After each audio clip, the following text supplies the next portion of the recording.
Livro Nos Domínios da Mediunidade, pelo espírito André Luiz, Francisco Cândido Xavier. Capítulo 22. Imersão no passado. Em companhia do assistente, tornamos a segunda reunião semanal do grupo presidido pelo irmão Raul Silva, a cuja organização nosso orientador não regateava simpatia e confiança. O conjunto de trabalhadores não se alterara na constituição que lhe era característica. A pequena fila dos obsessos, todavia, apresentava modificações. 2 senhoras, seguidas pelos respectivos esposos, e um cavalheiro de fisionomia fatigada, integravam a equipe dos que receberiam assistência. Os médiuns da casa desempenharam caridosa tarefa, emprestando as suas possibilidades para a melhoria de várias entidades transviadas na sombra e no sofrimento, com a colaboração eficiente de Dona Celina à frente do serviço. Solucionados diversos problemas alusivos ao programa da noite, eis que uma das senhoras enfermas cai em pranto convulsivo, exclamando: "Quem me socorre? Quem me socorre?" E, comprimindo o peito com as mãos, acrescentava em tom comovedor: "Covarde! Por que apunhalar assim uma indefesa mulher? Serei totalmente culpada? Meu sangue condenará seu nome infeliz." Raul, com a serenidade habitual, abeirou-se dela e consolou-a com carinho. "Minha irmã, o perdão é o remédio que nos repõe a alma doente. Não admita que o desespero lhe subjugue as energias. Guardar ofensas é conservar a sombra. Esqueçamos o mal para que a luz do bem nos felicite o caminho. Olvidar nunca.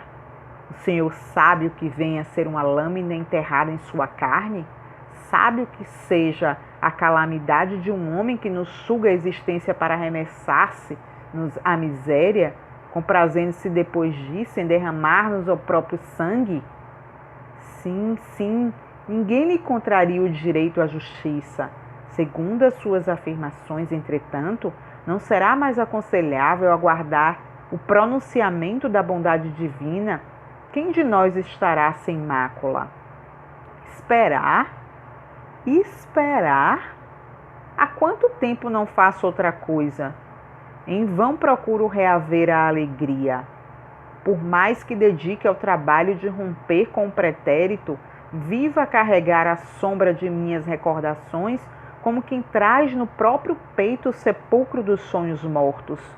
Tudo por causa dele, tudo pelo malvado que me arruinou o destino." E a pobre criatura prorrompeu em soluços enquanto um homem desencarnado não longe fitava com inexprimível desalento. Perplexo, Hilário e eu lançamos um olhar indagador ao assistente, que nos percebeu a estranheza, porquanto a enferma, sem a presença da mulher invisível que parecia personificar, prosseguia em aflitiva posição de sofrimento. "Não vejo a entidade de quem a nossa irmã se faz intérprete", alegou Hilário, curioso. "Sim", disse por minha vez, "observe em nossa vizinhança um triste companheiro desencarnado.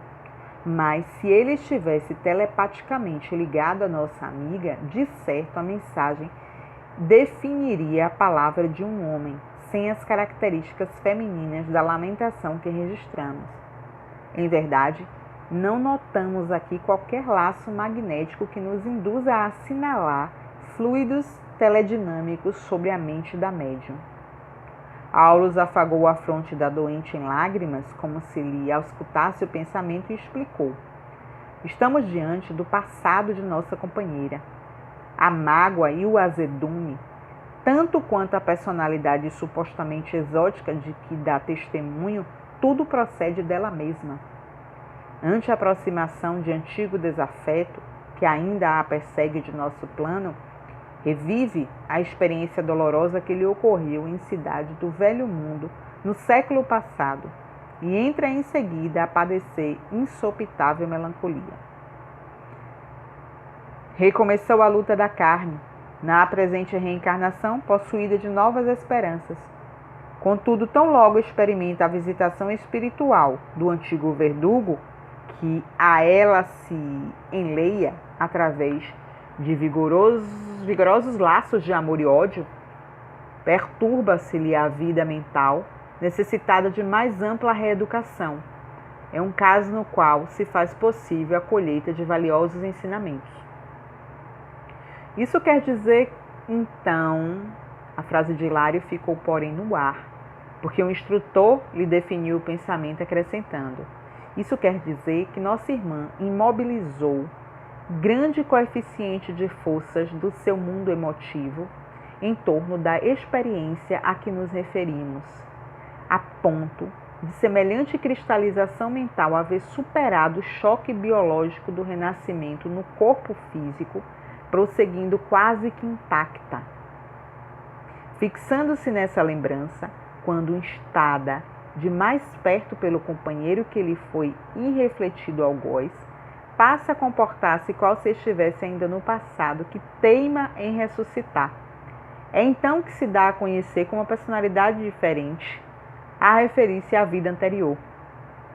Sorrindo, Paternal considerou: sem dúvida, em tais momentos, é alguém que volta do pretérito a comunicar-se com o presente, porque ao influxo das recordações penosas de que se vê assaltada, centraliza todos os seus recursos mnemônicos tão somente no ponto nefrálgico em que viciou o pensamento.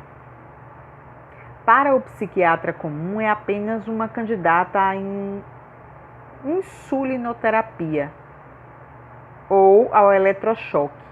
Entretanto, para nós é uma enferma espiritual, uma consciência torturada, exigindo amparo moral e cultural para a renovação íntima, única base sólida que lhe assegurará o reajuste definitivo. Analisei-a com atenção e concluí: mediunicamente falando, vemos aqui um processo autêntico de animismo. Nossa amiga supõe encarnar uma personalidade diferente, quando apenas exterioriza o mundo de si mesma. Poderíamos então classificar o fato no quadro da mistificação inconsciente? Interferiu Hilário indagador. Aulus meditou um minuto e ponderou. Muitos companheiros matriculados no serviço de implantação da nova era, sob a égide do espiritismo, vêm convertendo a teoria animista num travão injustificável a lhes congelarem preciosas oportunidades de realização do bem. Portanto, não nos cabe adotar como justas as palavras mistificação inconsciente ou subconsciente para batizar o fenômeno. Na realidade, a manifestação decorre dos próprios sentimentos de nossa amiga, arrojados ao pretérito de onde recolhe as impressões deprimentes de que se vê possuída, externando-as no meio em que se encontra. E a pobrezinha efetua isso quase na posição de perfeita sonâmbula, porquanto se concentra totalmente nas recordações que já assinalamos, como se reunisse todas as energias da memória numa simples ferida, com inteira despreocupação das responsabilidades que a reencarnação atual lhe confere. Achamo-nos, por esse motivo, perante uma doente mental, requisitando-nos o maior carinho para que se recupere. Para sanar-lhe a inquietação, todavia, não nos bastam diagnósticos complicados ou meras definições técnicas no campo verbalista, se não houver o calor da assistência amiga. Nosso orientador fez ligeira pausa acariciando a enferma e, enquanto Raul Silva continuava a doutriná-la e a consolá-la, notificou-nos bondoso: deve ser tratada com a mesma atenção que ministramos aos sofredores que se comunicam. É também um espírito imortal solicitando-nos concurso e entendimento para que se lhe restabeleça a harmonia.